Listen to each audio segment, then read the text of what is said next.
دعوت اسلام میں تیری دھوم مچی ہو۔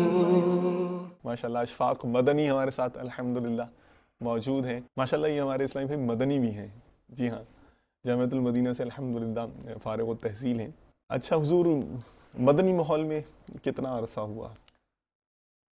الحمدللہ رب العالمین، جب سے آنکھ کھولی تو اپنے گھر پہ مدنی ماحول ہی پایا، اللہ اللہ ماشاءاللہ۔ اور گھر پہ والد صاحب جو تھے وہ بتایا کرتے تھے کہ میری پیدائش کے 1-1.5-2 سال کے بعد تقریباً مدنی ماحول سے وابستگی ہو گئی تھی۔ آپ کے والد صاحب؟ والد صاحب کو کسی نے انفرادی کوشش کی تھی کہ آپ اجتماع میں چلیں۔ اچھا، سنت و بھرا اجتماع؟ سنت و بھرا اجتماع اس وقت ہوتا تھا گلزار حبیب میں۔ جی جی جی جی۔ تو والد صاحب چاہتے تھے، مطلب چاہتے تھے کہ جائیں، لیکن جا نہیں پاتے تھے۔ ایک دن مطلب وہ اسلامی بھائی لے گئے، انفرادی کوشش سے جو وہ لے کر گئے ایک دفعہ، وہ جو دل کی دنیا اس دن زیر و زبر ہوئی الحمدللہ۔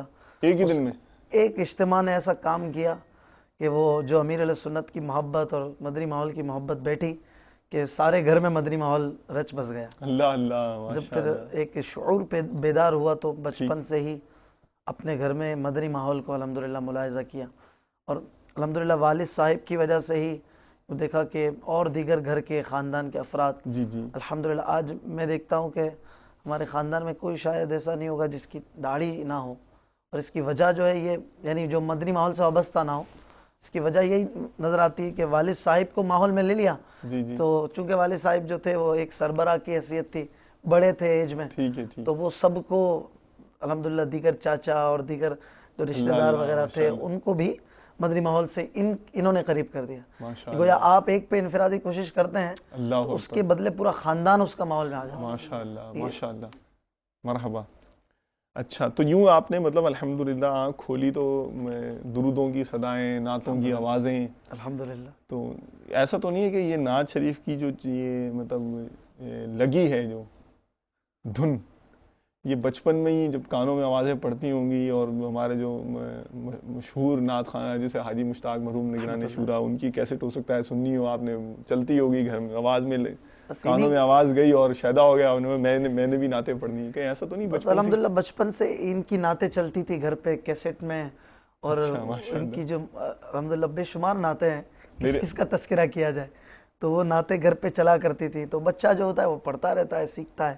اسی طرح الحمدللہ یہ بھی والد صاحب کا ذہن تھا، امیر علیہ سنت کے یوں سلسلوں میں اس طرح ارشاد فرمایا کرتے تھے اجتماعات وغیرہ میں کہ عموماً آج کل ہم دیکھتے ہیں کہ ہمارا جو سب سے کن ذہن بچہ ہے، سب سے ڈل ہے، تو اس کو چلو اب مدرسے میں بھیج دیا، چلو اس کو اب پڑھتا نہیں ہے، کچھ اسکول میں ٹکتا نہیں ہے، چلو اس کو قاعدہ پڑھا دو، مدرسہ پڑھا دو۔ تو ایسا نہیں کرو، بلکہ اپنے ذہین بچے کو، پہلے بچے کو دینی تعلیم کے لیے وقف کرو، اس کو مدنی ماحول اور دیگر عالم دین بناؤ، حافظ بناؤ۔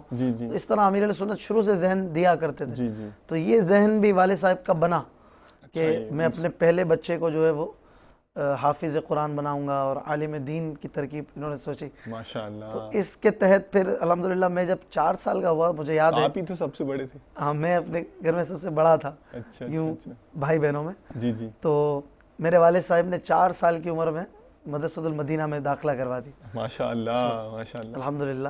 والد صاحب مدنی ماحول میں آنے سے پہلے میں آپ کو بتاؤں تو مطلب ایسا تھا کہ جو کاروبار وغیرہ تھا اس میں یہ کہ حلال کاروبار نہیں تھا، سود وغیرہ کی طرف رغبت تھی، اور ذہن نہیں تھا، پتہ نہیں تھا، اویئرنیس نہیں تھی، تو سودی کام ہے، ہاں سودی کام ہے، اور اس طرح مطلب خوب پیسوں کی ریل پیل۔ مجھے یاد ہے کہ وہ گاڑی ہوتی تھی بڑی سی، اور بہت ایک وہ ہوتا تھا ریل پیل ہوتی تھی، گھومنے گئے ہیں تو ادھر گئے ہیں تو دکھتا تھا ایک۔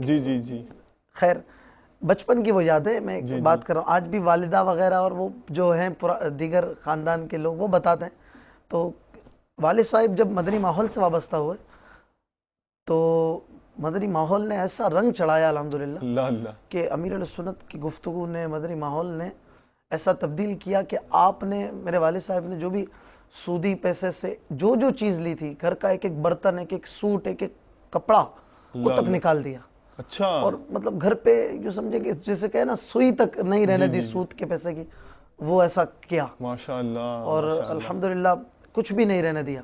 اللہ بتاتی ہیں کہ بڑی آزمائش بھی ہو گئی، تکلیف بھی آ جاتی ہے، یقیناً بند بھی کر دیا ہوگا کاروبار ظاہر ہے جب یہ اتنا چھوڑ دیا سب کچھ. ٹھیک ہے. اور وہ بتاتے ہیں کہ اس وقت جو تھے وہ 800 روپے کی نوکری میں ایک جگہ پر حلال اس میں لگے. ماشاء اللہ. یعنی پہلے گاڑی تھی، کاریں تھیں، یہ تھا وہ تھا، سب ترک کر آ کے اور جو ہے ماشاء اللہ ذہن بن گیا کہ بس اب مجھے مدنی ماحول مل گیا ہے تو مجھے اس کے پیچھے چلنا ہے، شریعت کے پیچھے چلنا ہے، اور اب مجھے یہ سب ختم کر دینا ہے. تو ایسا کیا، داڑھی شریف سجا لی، امامہ سجا لیا، اور الحمدللہ رب العالمین ایسا ہوا کہ سب یہ ترک کر کے 800 روپے کی نوکری میں جو لگے. لیکن الحمدللہ یہ میں نے دیکھا، ہم نے دیکھا سب نے کہ تنزل ہی نہیں آئی. اچھا بلکہ الحمدللہ وہ جو ہے نا، آپ ایک بالش بڑھی ہے تو آپ کی طرف ایک ہاتھ بڑھا جائے گا، انشاءاللہ آپ پہ کرم بڑھ کر ہی ہوگا انشاءاللہ. تو ہوا یوں کہ ہم نے دیکھا کہ آہستہ آہستہ کچھ دنوں کی آزمائش، تکلیف، اس پہ صبر کرنا ہوتا ہے. پھر اتنی فراوانی ہوئی الحمدللہ رب العالمین، خوب اللہ تبارک و تعالیٰ عطا فرمایا. آج اپنا کاروبار ہے والد صاحب کا، اور مطلب کوئی کسی چیز کی الحمدللہ یہ سمجھے کمی نہیں محسوس ہوتی. مطلب ترقی ہوتی گئی، دنیاوی لحاظ سے بھی لوگ سمجھتے ہیں نا کہ میرا اسٹیٹس ڈاؤن ہو جائے گا، میرا وہ جو اس وقت اسٹیٹس ہے وہ بہت بلند ہے، اور اس کے لیے مجھے سود کی یہ بھربھری سی جو عمارت ہے اس کو رکھنا پڑے گا قائم. حالانکہ ایسا ہے نہیں. سود جو ہے وہ تو اللہ رسول سے جنگ کرنے کا نام ہے. سود تو مطلب بظاہر اس میں بلندی ہے، حقیقتاً اس میں تنزل ہے. تو جب اس کو چھوڑ کے آدمی اللہ کی طرف راغب ہوتا ہے تو تھوڑے دن اگرچہ آزمائش کا منہ دیکھنا پڑے، لیکن آہستہ آہستہ وہ دیکھتا ہے نتیجتاً اسے وہ راحت ملتی ہے کہ وہ ابدی راحت ہوتی ہے. اس میں پھر ترقی ہوتی، تنزل نہیں ہوتا ہے. اور یہ ہم نے آنکھوں سے دیکھا. آج الحمدللہ یہ فخر سے کہہ سکتے ہیں کہ یہ چھوڑا بھی، اور الحمدللہ آج وہ سب چیزیں جو چھوڑ دیتی ہے اللہ تعالیٰ نے حلال میں عطا فرمایا. اس لیے کہ انسان کے نصیب میں جو ہے وہ ملنا ہے، اب وہ حلال سے اپنا یا حرام سے.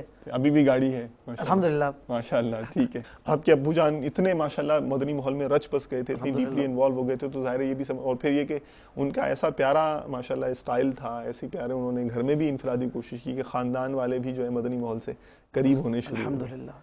پھر یوں ہوا کہ جب میری عمر ہوئی تقریباً 4 سال کے قریب، مدرسۃ المدینہ میں ایک جو عمر تھی کہ اس میں بچے کو لے لیتے تھے. ٹھیک ہے. مجھے الحمدللہ ابتدا ہی سے اس میں داخل کروا دیا تھا، اور میں نے قاعدہ ناظرہ قرآن پاک، اور تقریباً الحمدللہ 1.25 سال کے عرصے میں قرآن پاک بھی حفظ کر لیا. اچھا ماشاءاللہ. بڑی پیاری تربیت ہوتی تھی مدرسۃ المدینہ میں، سنتیں سیکھنے کو ملتی تھی، اور ایسی تربیت آپ یقین کریں کہ کہیں پر بھی نہیں ملتی ہوگی.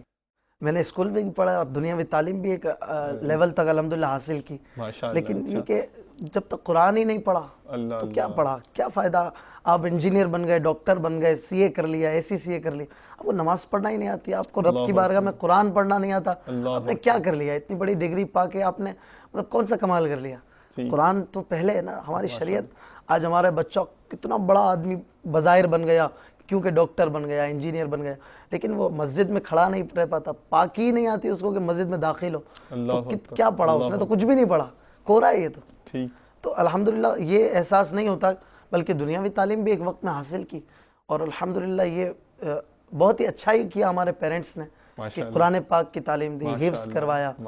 اور میرا الحمدللہ مدرسۃ المدینہ میں بھی جیسے میں عرض کر رہا تھا کہ تربیت کے حوالے سے، تو تربیت میں ایسا تھا کہ سنتیں سکھاتے تھے، یاد کرواتے تھے، درس کا ایک الگ وقت ہوتا تھا، صبح جا کے دعائے مدینہ کا جو سلسلہ ہوتا ہے. تو میں نعت خوانی کا شروع سے شوق تھا، کیسٹیں بھی سنتے تھے، تو میں پڑھتا تھا دعائے مدینہ بڑے شوق کے ساتھ. عطا کر دو مدینے کی اجازت یا رسول اللہ، اللہ مجھے حافظ قرآن بنا دے. اساتذہ اس پڑھنے پر، نعت پڑھنے پر بہت اپریشیٹ کرتے تھے، حوصلہ افزائی کرتے تھے. اور میں جب بالکل چھوٹا سا تھا، مجھے یاد ہے کہ وہ اسٹول پہ کھڑا کر کے نعت سنایا کرتے تھے. ظاہر 4 برس کے آپ تھے. تو اس وقت جو کلام مشتاق بھائی وغیرہ کے اور تھے رحمۃ اللہ تعالی، تو وہ ہم پڑھتے تھے جو ماحول میں مشہور تھے.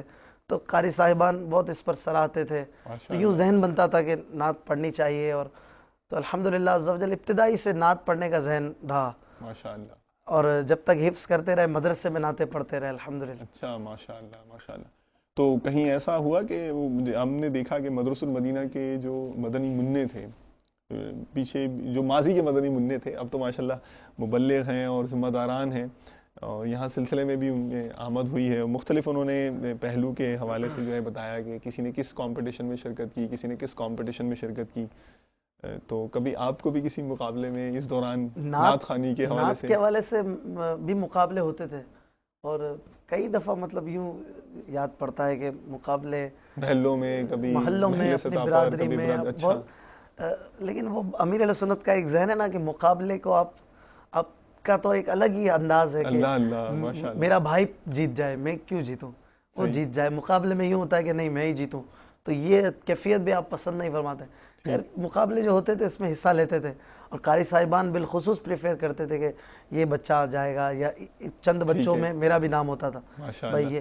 اور بعد میں الحمدللہ بیانات کے مقابلے میں میں نے حصے لیے الحمدللہ. میں نے عربی میں بیانات بھی الحمدللہ اساتذہ کی تربیت مدرسۃ المدینہ سیکھنے سے الحمدللہ حاصل ہوا. اور ساتھ ہی ساتھ ایسا نہیں کہ یہی تربیت اور جو آپ کا اصل کاز ہے، جو آپ کا ایم ہے کہ حفظ قرآن، جو آپ کے قواعد سیکھنے آپ بیٹھے ہیں، تو الحمدللہ اس پہ بھی بالکل پوری طور پر توجہ، اور ایسی توجہ کہ الحمدللہ اساتذہ کا ایک ڈر ہوتا تھا، روزانہ سبق سنانا ہے، روزانہ ایک مطلب روب تھا ان کی ناراضگی نہیں مول لی نا. تو ہم سبق یاد کر کے جاتے، جب تک یاد نہیں ہوتا اس وقت تک نیند نہیں آتی تھی. اور الحمدللہ ایسا بھی ہوا کہ قرآن پاک پہ اساتذہ کی توجہ اور کوشش سے میرا قرآن پاک الحمدللہ ایسا تھا الحمدللہ، اللہ کا فضل و کرم تھا کہ میں باب المدینہ میں فرسٹ آیا تھا. اپنے جو سنت کا ایک امتحان ہوتا ہے آخر میں جو ہے نا وہ ٹیسٹ لیتے ہیں، تو اس میں اور اس سے پہلے بھی کئی ماہ تک ہمارے مدرسے میں میرے اساتذہ کو یاد ہوگا غالباً کہ ہمارے نمبر جو ہوتے تھے نا مارکس ٹوٹل 85 ہوتے تھے. اچھا تقریباً 85 84 85 84 آتے تھے الحمدللہ. ماشاءاللہ کوشش یہ تھی، اساتذہ محنت کرتے تھے. تو یہ صرف مطلب وہ سائٹ کی چیزیں نہیں، بلکہ اپنے قرآن پر توجہ، پھر تربیت پر توجہ، یہ دعوت اسلامی کے مدارس المدینہ خاصہ ہے. اچھا چلیں، یہ تو آپ کا ایک بہت بڑا یعنی آپ کی کیریکٹر بلڈنگ میں، آپ کی جو پرسنالٹی ڈیولپمنٹ میں مدرسۃ المدینہ کا بہت بڑا ماشاءاللہ رول رہا، بالکل کردار رہا. تو آپ یوں اسی ماحول میں، مدنی ماحول میں بڑھتے گئے، پھر ہو گیا ہوگا آپ کا حفظ. جی ٹھیک ہے. اس کے بعد ظاہر ہے کہ اب آپ ماشاءاللہ مدنی ہیں، جامعۃ المدینہ میں پڑھے ہیں. ایک مدرسۃ المدینہ سے جامعۃ المدینہ، یہ بھی ایک سفر ہے نا. تو میں یہ عرض کروں کہ والد صاحب کا شروع سے ذہن تھا کہ مجھے عالم بھی بنانا ہے. جی حافظ قرآن کے ساتھ عالم دین جو مدنی اپنے ہاں کہتے ہیں الحمدللہ. تو والد صاحب کا یہ ذہن تھا، تو والد صاحب اسی کو لے کر چلے تھے. گھر والوں، دیگر خاندان والوں کا یہ کہنا تھا کہ دنیاوی تعلیم بھی لے کر چلیں. تو اس کے لیے والدہ یہ کہتی تھیں اور کئیوں کے مشورے تھے کہ آپ ساتھ ساتھ لے کر چلیں. والد صاحب کا فرسٹ ایم یہی تھا کہ بس عالم دین بنانے کے لیے مدارس اپنے جامعہ میں داخل کروانا ہے، دنیاوی تعلیم انشاءاللہ ہو جائے گی. اچھا وہ ذہن بھی دیتے تھے دنیاوی تعلیم کا، لیکن فرسٹ یہ ہے کہ آپ اپنے عالم کورس پر دھیان دیں، درس نظامی پر توجہ دیں. اور مطلب داخلے اپنے ہاں ایک عرصے کے لیے کھلتے ہیں، کیونکہ کئی امیدوار ہوتے ہیں اپنے بچوں کے لیے، کوششیں کرتے ہیں. کئی لوگ چاہتے ہیں ہم جامعات میں پڑھیں. تو تعلیمی سال کا آغاز پر داخلے کھلتے ہیں، ایڈمیشنز اوپن ہوتے ہیں. تو ان دنوں مجھے یاد پڑتا ہے کہ حفظ کے بعد 6-7 ماہ کے لیے اسکول میں نے بھی پڑھا. خاندان والوں کا بھی کہنا تھا کہ بھائی اسکول میں بٹھاؤ بچے کو، لیکن وہاں پہ پڑھنے کے ساتھ حفظ کی بھی جو ہوتی ہے دہرائی وہ کرتے رہے. کہ والد صاحب وہ اس میں تھے کہ جیسے داخلے کھلیں گے انشاءاللہ جامعۃ المدینہ میں. تو الحمدللہ جیسے ترکیب بنی تو ان دنوں نئی جو کلاسوں کا آغاز ہوا ان درجوں میں الحمدللہ میری ترکیب بن گئی، داخلہ ہو گیا. اور یوں فیضان مدینہ میں ہی میں نے الحمدللہ اپنے درس نظامی کا آغاز کیا. ماشاءاللہ. اے دعوت اسلام میں تیری دھوم مچی ہو.